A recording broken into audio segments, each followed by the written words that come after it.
Deuteronomy chapter 31, God told Moses that he would not lead the Israelites into the promised land. Moses called everyone together and gave instructions to his successor Joshua.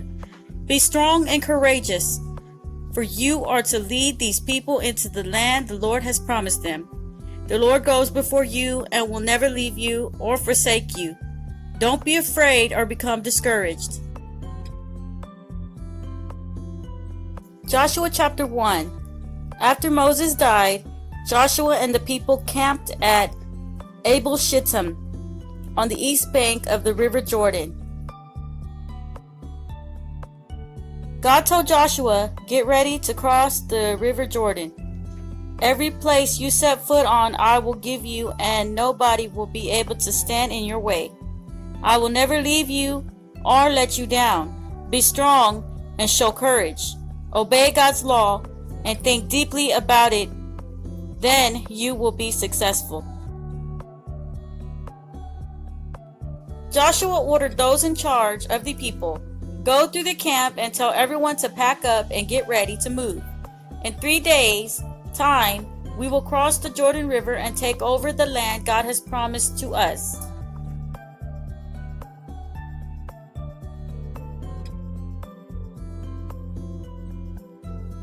The people answered, "What you have commanded we will do. Just as you obeyed Moses, we will obey you. May God be with you as he was with Moses."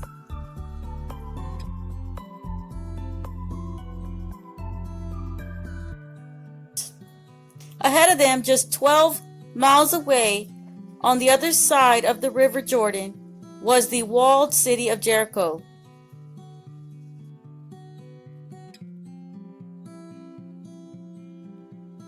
Joshua secretly sent 2 spies to check out the land and the city of Jericho.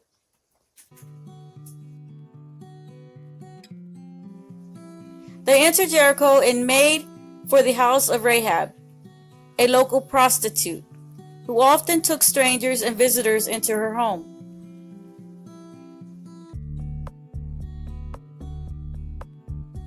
However, the spies had been spotted.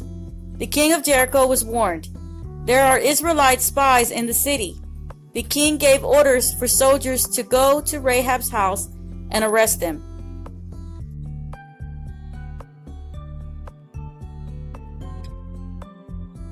Rahab, however, sensing her visitors were in danger, took them up to the roof and hid them.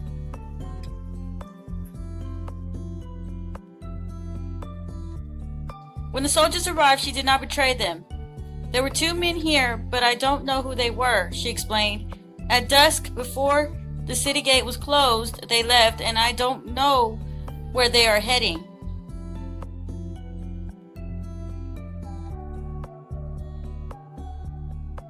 The soldiers rushed off out of the city and down the road towards the river Jordan, searching for the 2 spies.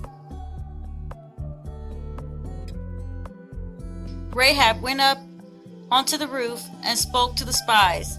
"I know the Lord has given you this land, and everyone here is very afraid. We have heard how God opened up the Red Sea to let you escape out of Egypt, and our hearts are melting with fear. Please promise me that you will show kindness to my family and spare their lives," Rahab begged. "Our lives for your lives," the 2 spies promised her. Rahab's house had a window in the city wall.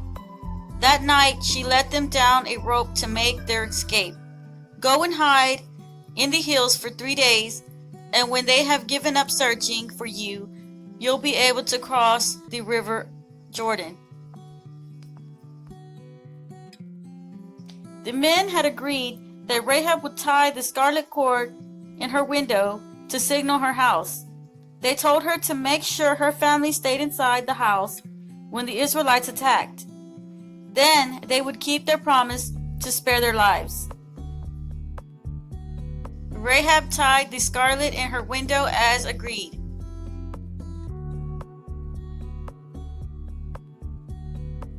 The 2 men hid in the hills around Jericho until it was clear for them to cross the river Jordan and return to the Israelites' camp.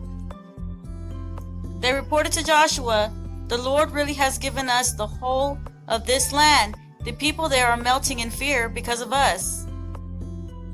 Joshua was ready to move into the promised land, but how were so many people all going to be able to cross the River Jordan, which was in flood?